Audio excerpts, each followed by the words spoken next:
Pour ceux qui ne me connaissent pas, je suis Frédéric Biessy, je suis le directeur de la Scala. Et je suis très content de vous accueillir ce soir. J'aime voir mon théâtre comme ça. Entre nous, je le vois souvent comme ça, parce que quand même, il ne faut pas exagérer. Il n'y a pas qu'Olivier Galzi qui remplit les salles, il y a aussi des artistes. Mais ça me fait très plaisir, parce que pour moi, ce soir, c'est une première, une grande première. C'est la première fois de ma vie que je soutiens un candidat à une élection. Je n'ai jamais appartenu à un parti politique. Je n'ai jamais défendu un homme ou une femme politique. Et justement, ce qui m'amuse beaucoup ce soir, c'est que je continue à ne pas défendre un homme politique, puisque Olivier Galzi n'est pas un homme politique. Il ne fait pas partie d'un parti, il ne s'est attaché à aucun parti, ceux qui veulent le suivent, mais il est resté très très droit. Et moi, quand je l'ai rencontré la première fois, on a passé 2 heures ensemble, il a dû employer le jeu 3 fois, et le mot d'Avignon 200 fois.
Votre présence me touche, votre présence m'honore, et le nombre ce soir m'oblige, très clairement.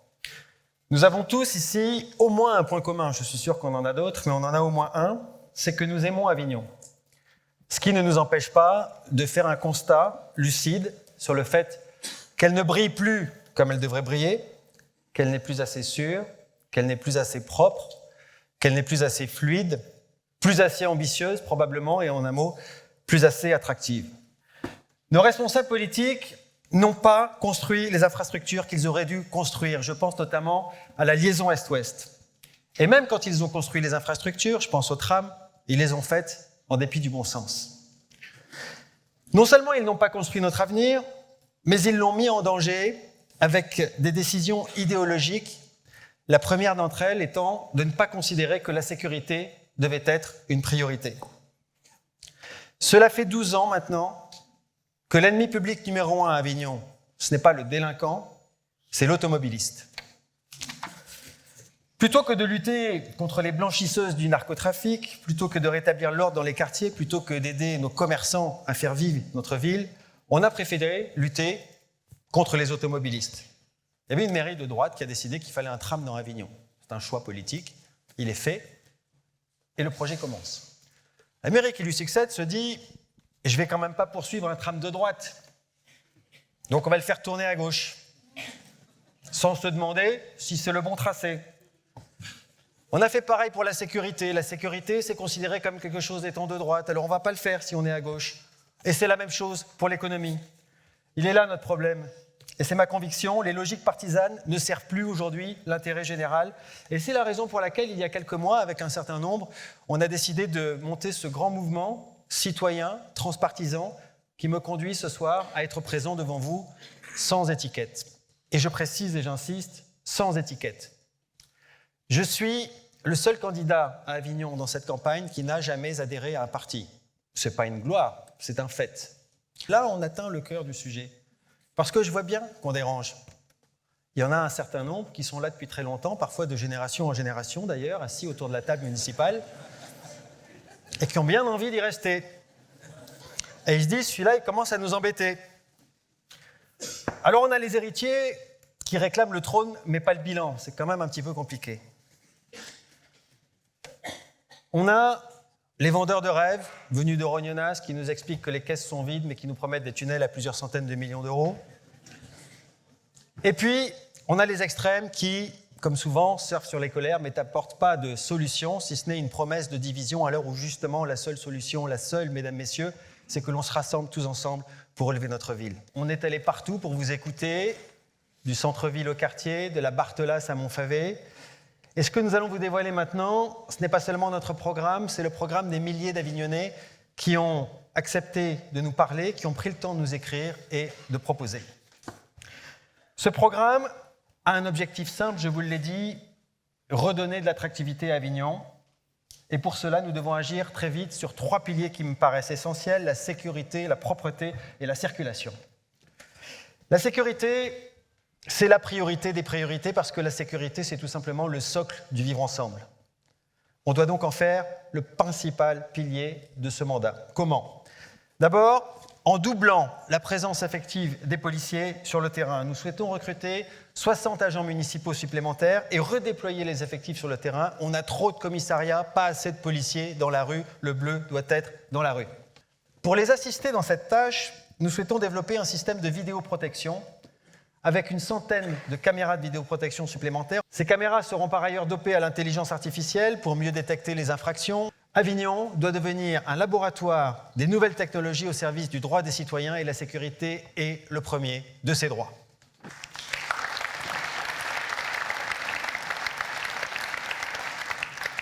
De la même manière, nous souhaitons mettre en place une application citoyenne de sécurité qui sera couplée à un bouton d'alerte que nous fournirons aux personnes vulnérables, personnes âgées, femmes seules. Ça se fera sur la base du volontariat. Non seulement c'est possible, non seulement on va le faire, mais ça coûtera pas grand-chose, voire rien du tout. On le fera à l'intérieur de la mairie. Mais pour une sécurité efficace, il faudra rétablir le tandem maire-préfet et travailler main dans la main avec lui.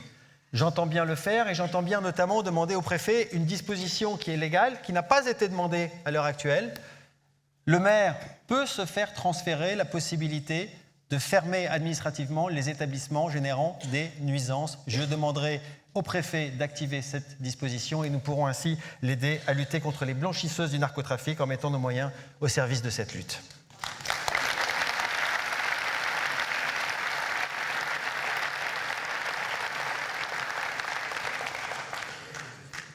Le deuxième chantier, c'est la propreté.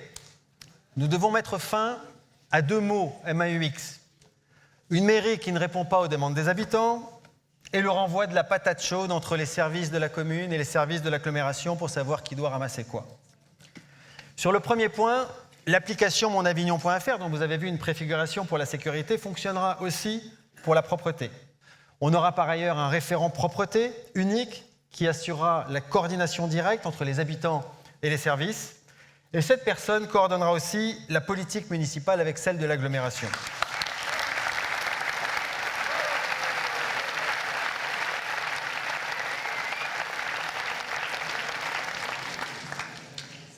Troisième chantier prioritaire, la circulation. Vaste programme, comme dirait le général. Alors, comptez pas sur nous, vous l'avez compris, pour vous parler de projets pharaoniques, ni de grandes passerelles qui partent des remparts et qui sont contraires aux règles de l'urbanisme. On va laisser ça aux marchands de rêve. On pense que le retour de la confiance entre les Avignonnais et leur mairie, ça passe aussi par un programme crédible et réalisable. On commence avec le plan Faubourg. Vous applaudissez, je ne savez pas encore ce que je vais dire. On le revoit massivement. Nous reverrons le plan Faubourg, rue par rue, quartier par quartier. Nous le ferons en concertation avec les habitants de chaque quartier.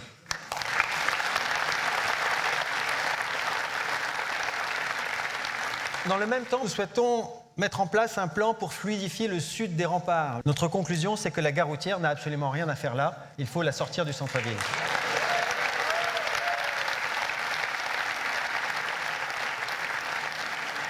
À l'ouest, elle sera installée à terme sur l'île Piau, ce qui signifie qu'on aura une extension du tram, d'abord aux allées de Loul et puis jusqu'à l'île Piau, et les bus qui arriveront du Gard s'arrêteront sur la nouvelle gare routière de l'île Piau. Et puis, à l'est, on va rendre ce tram utile avec son terminal de Saint-Chamond.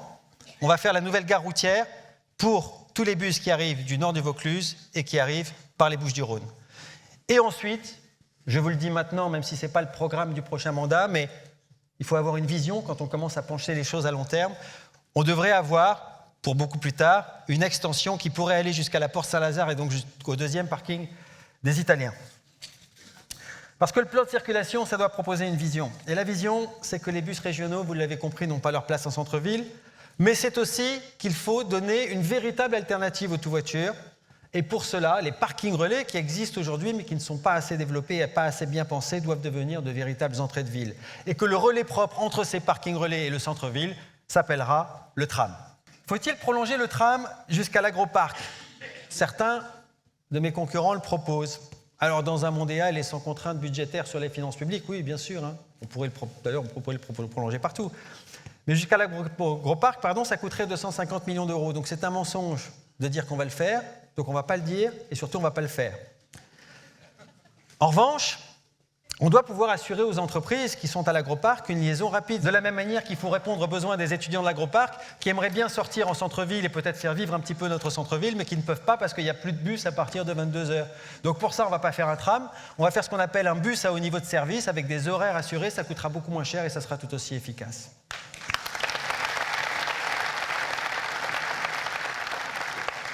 Notre plan est donc réaliste, pragmatique et surtout finançable.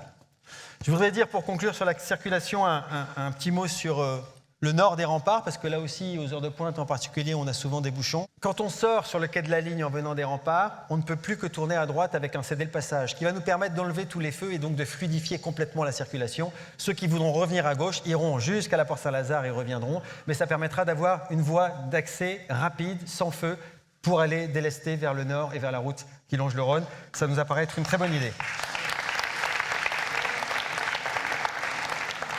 Et puis enfin, pour conclure sur la circulation, on ne peut pas parler de circulation sans parler d'une grande liaison de contournement est-ouest. Je ne dis pas qu'on ne pourrait pas faire mieux.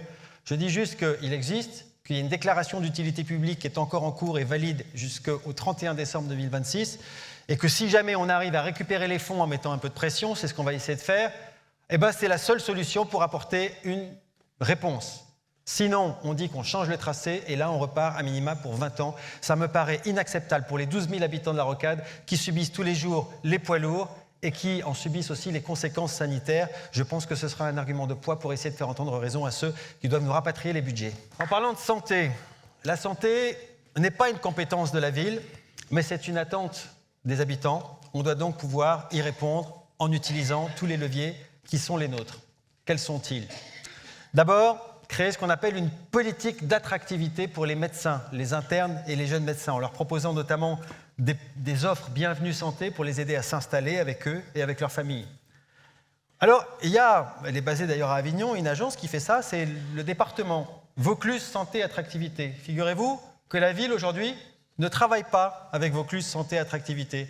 C'est quand même bien dommage, ça fait partie des choses qui n'ont pas de sens à mon avis. On travaillera aussi avec le département et la ville travaillera enfin avec Vaucluse Santé Attractivité sur ces questions.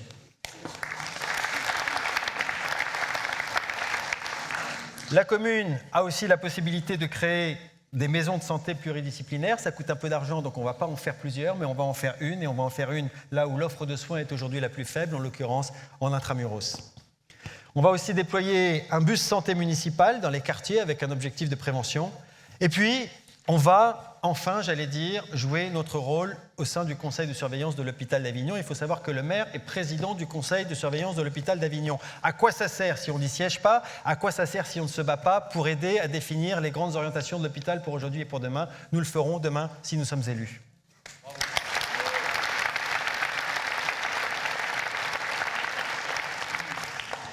Le grand projet, vous l'avez compris, c'est l'attractivité. L'objectif, c'est que le phare d'Avignon ne brille plus seulement 3 semaines par an, mais toute l'année. Ce que je vais vous proposer, c'est une vision pour une attractivité 4 saisons. Alors, si vous le voulez bien, on va imaginer ensemble. Imaginons un grand spectacle à l'automne. On appellerait ça le Grand Palio des Remparts. Pendant 3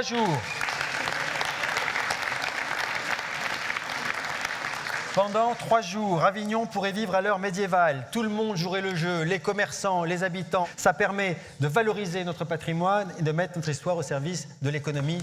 Imaginez maintenant, là on va basculer dans la saison d'après, l'après-après, parce qu'entre les deux, il y aura le grand marché de Noël sur la place de l'Horloge. Imaginons au printemps le grand festival du retour de la lumière. Là encore, un autre coup d'éclat mondial. Les monuments s'illumineraient. Nos rues s'illumineraient de milliers de bougies, de lanternes pour célébrer le retour de printemps et le retour de la lumière. L'idée, vous l'avez compris, c'est d'étendre l'attractivité de notre ville au-delà de l'été avec des images potentiellement qui peuvent faire non seulement le tour de la région, le tour de notre pays, mais aussi le tour du monde. C'est ce que j'appelle rallumer les feux et faire enfin briller notre joyau comme il le mérite.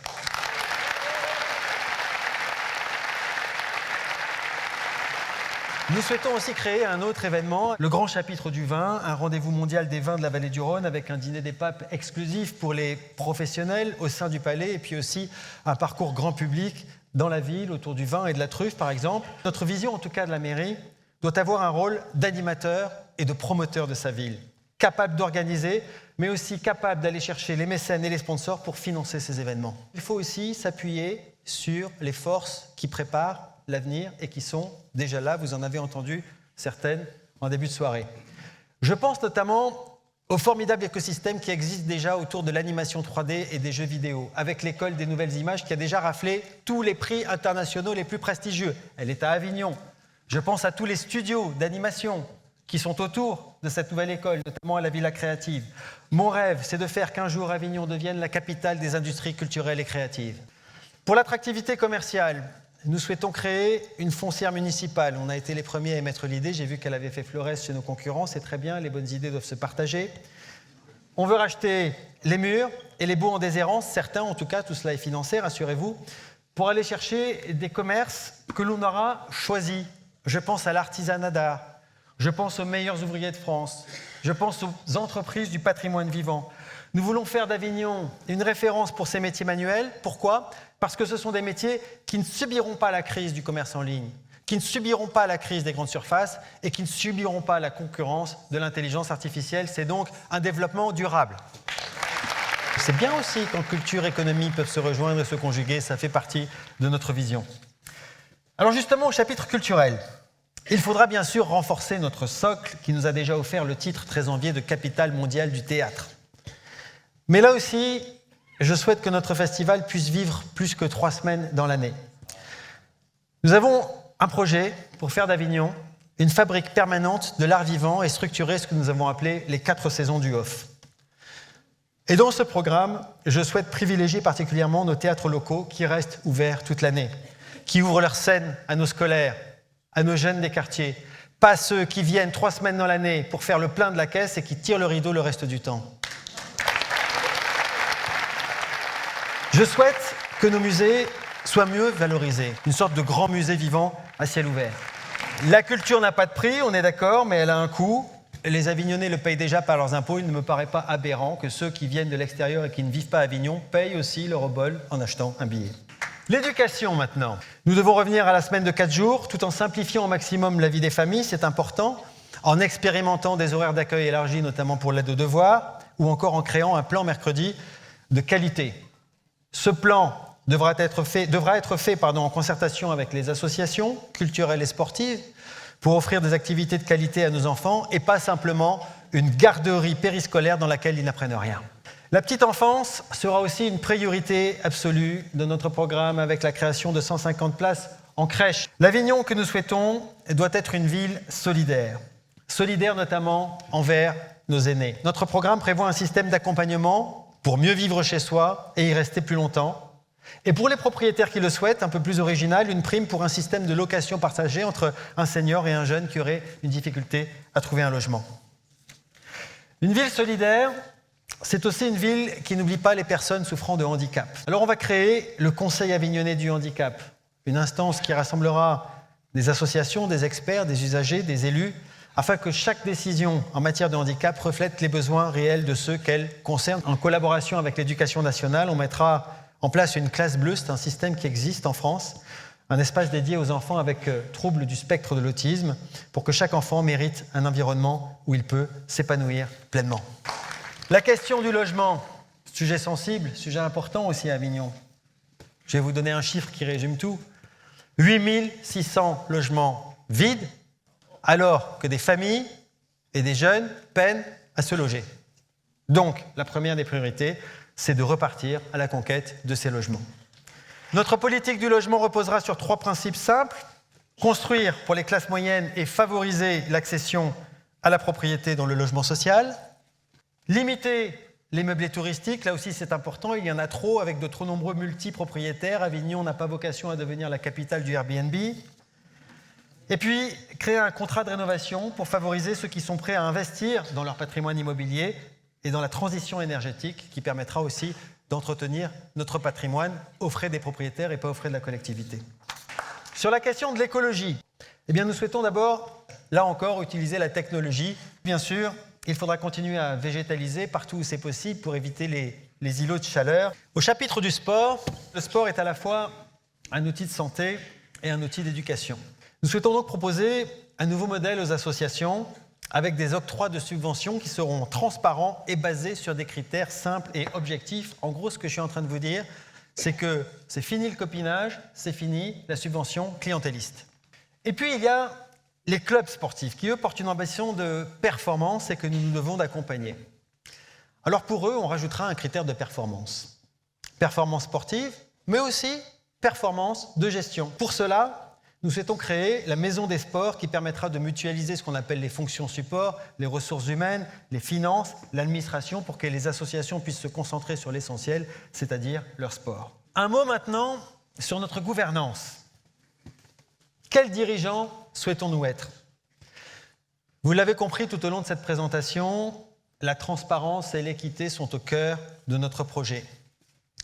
La transparence, l'équité, la lisibilité, la responsabilité, l'intégrité et la consultation de tout le monde quand il s'agit de décisions impactant le quotidien, c'est le pacte que nous vous proposons de faire. La future équipe municipale sera à l'image des personnes qui sont derrière moi et qui m'ont accompagné tout au long de cette campagne. Elle ne viendra pas pour prendre, elle viendra pour donner. Elle ne viendra pas pour se servir, elle viendra pour servir.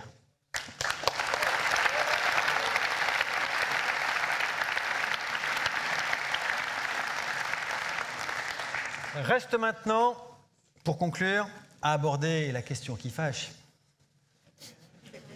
L'argent.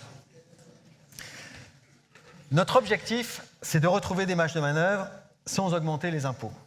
Ce sont des chiffres qu'on a trouvés sur des sites publics, notamment de gestion des collectivités territoriales. Autant vous dire qu'on ne l'a pas trouvé sur le site de la mairie. Ça en dit long sur la transparence, d'ailleurs, sur cette question. Donc les vrais chiffres, les voici. On les a compilés. La vraie dette de la mairie, ce n'est pas 197 millions comme on nous l'indique, mais 230 millions quand on ajoute tout. Ça fait une dette par habitant sur chacune des têtes des Avignonnais et des Avignonnettes de 2 500 €. Ça nous amène à un seuil de rigidité. Vous savez, le seuil de rigidité, ce sont les dépenses obligatoires qu'on est obligé de faire avant même d'avoir commencé l'année. Un seuil de rigidité qui frôle les 60%. Il faut savoir qu'à l'échelle de la France, on considère qu'à partir de 60%, une commune est en seuil d'alerte. Nous sommes donc en alerte rouge. Et il est absolument urgent de changer de cap. Le gain de ces économies et de ces recettes nouvelles, c'est un peu plus de 8 millions d'euros par an. Alors on va comparer ça maintenant au coût de notre programme, parce que vous imaginez bien qu'on ne vous raconte pas la messe ici, on a chiffré notre programme. 90 millions d'euros sur la durée du mandat, ça veut dire un peu moins de 15 millions d'euros par an, la moitié en investissement, la moitié en fonctionnement. Et donc, avec les économies dont je viens de vous parler, eh bien, le fonctionnement s'autofinance et côté investissement, ça demande un effort qui ne dépasse pas les 10% du budget, ce qui est totalement tolérable. Il y a donc 2 mots à retenir concernant ce projet. Il est à la fois ambitieux et responsable.